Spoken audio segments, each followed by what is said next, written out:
दोस्तों मूवी की शुरुआत में हम देखते हैं कि सियोल सिटी में किम नाम का एक लड़का रहता है जिसका काफी बुरा वक्त चल रहा है। पहले तो उसकी नौकरी चली जाती है, फिर उसके गर्लफ्रेंड को छोड़कर चली जाती है और वो पूरी तरह से कर्जे में भी डूबा होता है। इसलिए अब परेशान होकर वो नदी में कूदकर अपनी जान देने की सोचता है। हालांकि मरने के बजाय वो शहर के किनारे पे पहुंच जाता है। जब उसे लगता है कि वो डूबने से तो मरा नहीं, तो वो एक बिल्डिंग के ऊपर जाकर वहां से कूदने की सोचता है। जैसे वो जाने की कोशिश करता है तो उसको पता चलता है कि वो तो एक आइलैंड में फंस गया है। फिर वो अपना फोन चलाने की सोचता है, लेकिन पानी में गिरने की वजह से उसका फोन खराब हो गया है। इसलिए किम उसको धूप में रखकर सोने के लिए चला जाता है। तभी उसकी नींद एक फेरी की आवाज से खुलती है जो उसके पास से गुजर रही होती है। अब उन लोगों के अटेंशन पाने के लिए किम अपना हाथ हिलाता है। एक आदमी उसको देख भी लेता है, लेकिन उसको लगता है कि किम तो उसको बाय कर रहा है, इसलिए वो भी हाथ हिला देता है और वहाँ से चले जाते हैं। उसके बाद किम मिट्टी पर बड़े बड़े अक्षरों में हेल्प लिखता है और वो फिर से अपने फोन चलाने की कोशिश करता है। वो तभी देखता है कि उसका फोन ठीक हो गया है, लेकिन उसकी बैटरी बहुत ही कम बची होती है। किम सबसे पहले 911 पर कॉल करता है और बताता है कि वो एक ब्रिज के नीचे आइलैंड पर फंस गया है, लेकिन 911 वालों को लगता है कि कोई उनके साथ मजाक कर रहा है, इसलिए वो फोन काट देते हैं। फिर दूसरी कॉल वो अपनी एक्स गर्लफ्रेंड को करता है जो उससे बात करना ही नहीं चाहती और फोन काट देती है। अब इससे पहले कि वो किसी और को कॉल कर पाता, उसे टेलीमार्केट की कॉल आती है जो उसकी तो कोई बात नहीं सुनता, लेकिन अपनी बात बताता रहता है कि आप ये खरीद लीजिए, उसको खरीद लीजिए। और इसी बात के चक्कर में फोन की बैटरी भी खत्म हो जाती है। अब किम के पास एक ही चारा होता है और वो है नदी में तैरकर वापस जाने का। लेकिन ये इतना आसान भी नहीं है, क्योंकि पानी काफी ठंडा होता है और स्ट्रीम भी फास्ट होती है। जैसे वो तैरने की कोशिश करता है तो वो डूबने लगता है, क्योंकि उसने कभी तैरना तो सीखा ही नहीं है। जैसे कि डूबने लगता है तो उसके दिमाग में कुछ पुरानी बातें चलती है, जैसे कि एक बार उसके पापा उसको स्विमिंग सिखा रहे थे, तब उसने ज्यादा ध्यान नहीं दिया। और यही नहीं, उसे वो पल भी याद आते हैं जब वो जॉब इंटरव्यू में फेल हो गया था। उसके बाद उसकी गर्लफ्रेंड ने भी उसको छोड़ दिया था। अब जैसे कि वापस किनारे पर आता है तो उसे एहसास होता है कि वापस जाने में तो कोई फायदा नहीं है, न मेरी कोई इज्जत है, ना ही कोई नौकरी, ना कोई गर्लफ्रेंड। और अब डिप्रेशन में आके वो पेड़ से लटकने की कोशिश करता है, लेकिन वैसे ही उसे सिविल डिफेंस की बाई एनुअल ड्रिल्स के अलार्म की आवाज आती है और वो सोचता है कि चलो पहले इसको खत्म होने देते हैं, फिर मरेंगे। थोड़ी देर बाद उसके पेट में दर्द होने लगता है और वो झाड़ियों के पीछे फ्रेश होने के लिए चला जाता है। तभी बैठे बैठे वो लाल रंग की पत्तियों को देखता है और उसको चूसने लगता है। वो पत्तियां काफी मीठी होती हैं और फिर उसके मन से मरने का ख्याल ही मिट जाता है। उसके बाद वो नदी से पानी पीता है जिसका टेस्ट बिल्कुल भी अच्छा नहीं होता। फिर वो कुछ मशरूम्स खाता है और आग जलाने के लिए पुराने तरीकों का इस्तेमाल करता है, लेकिन आग नहीं जलती। उसके बाद वो अपना लाइटर निकालकर आग जलाता है। अब जैसे रात होती है तो किम आग जलाकर आराम से लेटा होता है और अपने क्रेडिट कार्ड को देखकर अपनी पुरानी जिंदगी को याद करता है। उसके बाद किम शहर को देखकर चिल्लाना शुरू कर देता है ताकि कोई इसकी बात सुन ले, लेकिन कोई फायदा नहीं होता। बाद में उसे एहसास हो ही जाता है कि कोई तो उसको सुनने वाला है नहीं, तो इसका कोई फायदा नहीं है। इसलिए वो अपने पैंट उतारकर कुछ इस तरीके की हरकत करने का फैसला करता है और इसको देखकर तो लगता है कि वो इस आइलैंड पर अब अच्छा महसूस करने लगा है।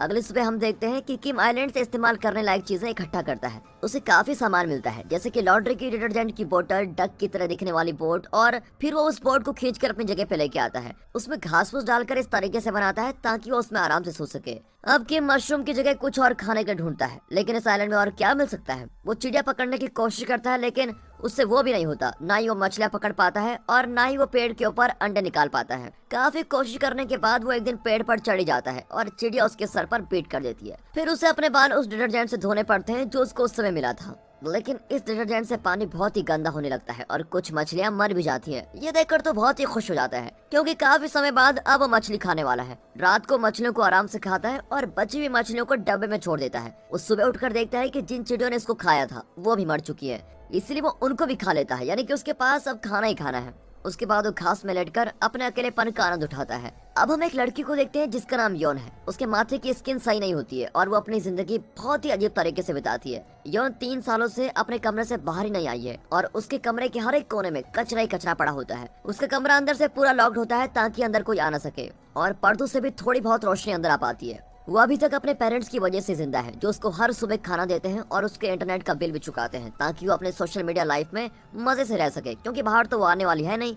यह सोशल मीडिया से काफी ज्यादा अट्रैक्टेड हो जाती है। फिर वो इंटरनेट से पिक्चर्स डाउनलोड करके उन्हें अपने सोशल मीडिया पर पोस्ट करती है और सबसे झूठ बोलती है कि ये उसकी असली जिंदगी है। उसे अनजान लोगों से इंटरनेट पर बात करने पर अच्छा लगता है, लेकिन अपने पेरेंट्स से वो बात करने से बहुत कतराती है, मतलब करती नहीं है। उसकी माँ योन के लिए जो खाना रखकर जाती है उसमें से वो सिर्फ राइस और सीवीडी खाती है, क्योंकि भले वो कमरे में इस तरह से बंद है, लेकिन कैलोरीज का वो पूरा ध्यान रखती है।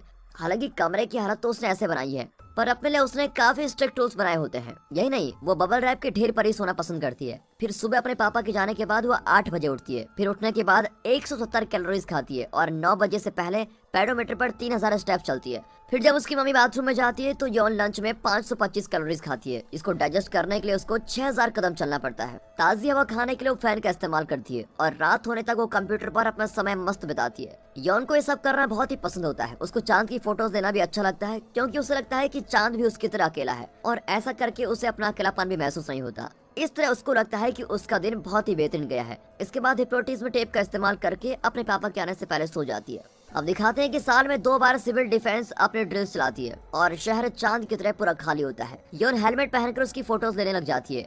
फोटोज लेते लेते वो हेल्प वर्ड को देखकर काफी हैरान हो जाती है और साथ ही साथ वो देखती है कि एक आदमी पेड़ से लटकने की कोशिश कर रहा है और ये कोई और नहीं, किम है। ये देखकर वो काफी डर जाती है और सोने की कोशिश करती है। कुछ घंटों बाद वो फिर से देखने की कोशिश करती है और किम को जिंदा देखकर उसको शांति मिलती है। फिर वो किम को देखती रहती है और देखती है कि एक दिन हेल्प वर्ड हेलो में बदल जाता है। वो इसकी फोटोज लेती है और अपनी दीवार पर चांद की फोटोज के साथ चिपका देती है। आगे हम देखते हैं कि किम कचरे को इकट्ठा करके गोल्फ सेट बनाता है और इस तरह अपने आप को खेल में बिजी रखता है। फिर एक दिन फेरी उसके सामने से गुजरती है, लेकिन इस बार हेल्प मांगने के बजाय वो पेड़ के पीछे छिप जाता है ताकि उसको कोई देख न पाए, यानी कि अब वो वापस नहीं जाना चाहता है। उसके बाद किम को ब्लैक बीन नूडल्स का एक पैकेट मिलता है जिसमें अभी भी फ्लेवर का पैकेट होता है। वो उस पैकेट को साथ में रखता है और स्मेल करता है, फिर सो जाता है। सपने में उसे नूडल्स ही दिखाई देते हैं, इसलिए जब वो उठता है तो वो नूडल्स बनाने की कोशिश करता है। वो काफी पत्ते पौधों को पीसता है और सोचता है कि उनका आटा बन जाएगा, लेकिन जब वो उसमें पानी मिक्स करता है तो वो मिट्टी बन जाती है। उसके बाद उसे फिश खानी पड़ती है। बेचारा अच्छे खाने की याद में अब रोने लग जाता है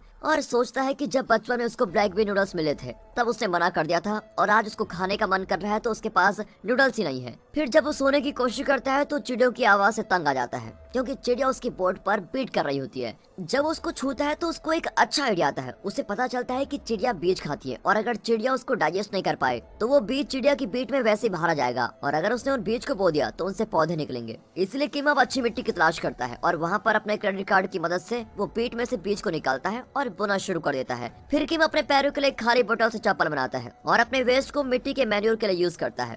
फिर वो एक बड़े से पत्थर से हल लगाता है और अपने कपड़ों से एक पुतला बनाता है ताकि यहाँ पर चिड़िया ना आ सके। वो अपने वॉलेट को जैकेट में रख देता है क्योंकि अब उसकी कोई जरूरत नहीं है। उसके बाद हम देखते हैं कि किम काफी मेहनत करता है और उसको पता चलता है कि ये काम कितना मुश्किल है। उसको भूख भी लगती है और वो अपने शरीर को चाटने लगता है क्योंकि पसीने में नमकीन होता है। अब इतने महीनों के बाद नमकीन पानी पीने की वजह से वो बहुत ही खुश हो जाता है। वो नूडल्स का पैकेट देखता है तो उसमें होप लिखा होता है और उसको पढ़कर उसके अंदर भी होप जागती है। फिर वो और मेहनत करता है। यहाँ हम देखते हैं तो यौन को किम को देखते देखते 2 महीने हो गए हैं। वो ये सब कुछ अपने कैमरे से देख रही होती है। इसी बीच वो किम की काफी फोटोज भी ले लेती है। अब यौन किम से मिलने के बारे में सोचती है, इसलिए एक रात जब उसके पेरेंट्स हो जाते हैं तो वो हेलमेट लगाकर अपने कमरे से बाहर चली जाती है। वो गार्ड को चकमा देने के लिए एक रोबोट को लिफ्ट के जरिए नीचे भेज देती है और खुद सीढ़ियों से छिपकर बाहर चली जाती है। जैसे कोई इसको गली में देखने की कोशिश करता है तो वो एक छतरी के पीछे छिप जाती है। फिर जब वो ब्रिज पर पहुंचती है तो वो बोतल में अपना मैसेज डालकर उसको नदी में फेंक देती है ताकि वो तैर कर किम के पास पहुंच जाए।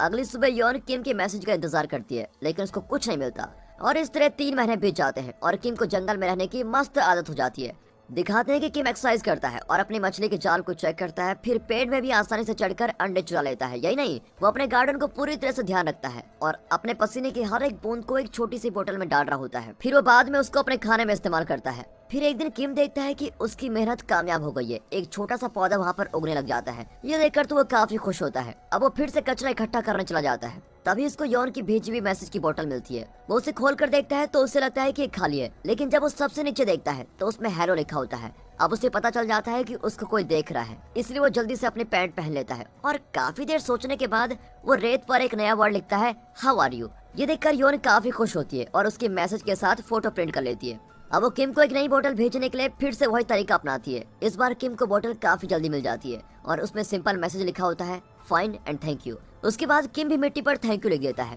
फिर वो पुतले से बातें करता है कि अब उसके पास भी कोई दोस्त है। अब जैसे ही वो उस पुतले को हटाकर देखता है, उसके पीछे मक्के का एक प्लांट बड़ा होता है जिसको देखकर वो काफी खुश होता है। उसके बाद यौन उसको सरप्राइज देने का सोचती है, इसलिए वो एक डिलीवरी बॉय को बोर्ड देकर किम के पास भेज देती है। अब किम डिलीवरी बॉय पर ब्लैक बीन नूडल्स देखकर हैरान हो जाता है, लेकिन किम उसको नहीं खाता और कहता है, मैं इसको खुद बनाऊंगा और मुझे बाहर का खाना भी नहीं है। डिलीवरी बॉय वो नूडल्स को यौन को वापस कर देता है और यौन उन्हें खुद ही खा लेती है। अब अगली सुबह यौन अपने कमरे का दरवाजा खोलती है और अपनी माँ से डायरेक्टली बात करती है। वो अपनी माँ से गमला और बीज मांगती है ताकि वो भी पौधा उगा सके। उसके बाद वो फिर से मैसेज भेजती है जिसमें उसने माफी लिखी होती है। और इस तरह बहुत दिन बीत जाते हैं। अब किम के गार्डन में भी सब्जियां उगनी शुरू हो जाती हैं और इस तरह उसकी पहली ख्वाहिश पूरी हो जाती है। उसके बाद किम मक्के को पीसकर उसके नूडल्स बनाता है। जैसे बन जाती है तो वो उसमें अपना फ्लेवर डालता है और उसमें कुछ सब्जियां और अंडे भी मिक्स करता है ताकि वो बिल्कुल परफेक्ट बने। और जैसे उसको खाता है तो उसको एक अलग ही टेस्ट आता है। बेचारा रोने भी लग जाता है कि आखिरकार उसने कर दिखाया, क्योंकि उसने काफी महीनों बाद ऐसा खाना खाया होता है। इसी दौरान योन भी उसके नूडल्स खाते हुए फोटो ले लेती है